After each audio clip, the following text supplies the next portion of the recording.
खुलुमबाय आङो बिटिआर ओनसोलजों लोगोसे गासिबो रायजो राजाफोरनिसिम खावलायनो सानो जे सेकेन्ड फेज जि कोविड-19 बे थासारिया आसाम नाङैनो गाज्रिनिफ्राय गाज्रि जादों। भारतबर्षनि गुबुन जायगायाव जेरैबायदि गिख्रंथाव महर लादों आसामनिबो दाब दाब जायगायाव बियो बांनायनिफ्राय बांबोनो हमदों।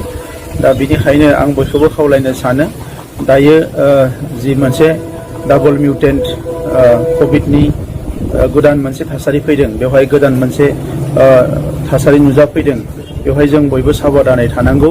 जोङो इगनर खालामनो नाङा। गोबां समाव जोङो इगनर खालामफ्लाङो। दा बिसेसकै जोंनि गेजेरावबो गोबां पाब्लिक गेदारिं जानाय माखासे हाबाफारि लानायखौ नुनो मोनदों। दा नैबे समाव जि मोनसे गोदान महरै कोविड-19 नि थासारि फैदों बेवहाय गोबां मानसिफ्रा खस्थ' मोनदों आरो गोबाङानो जिउ जोबनो गोनां जादों।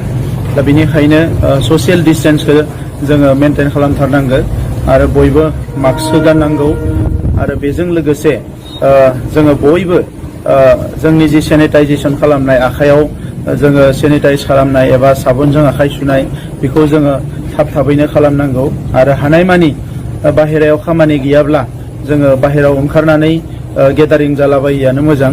बेखौ जाहाथे बयबो साबधान थायो। जायगा जायगा खोनानो मोन्दों जोंनि मानसिफ्रा गोबाङानो मास्क गाननायनिफ्राय एसे गोजानाव थानो नाजादों एबा मास्क गाननाय बायदिसिना खावलायनायफोरखौ जोङो मानिनानै सोलियाखै। बेबायदि जायोब्ला जोंनि थाखाय गोबां खहा जागोन।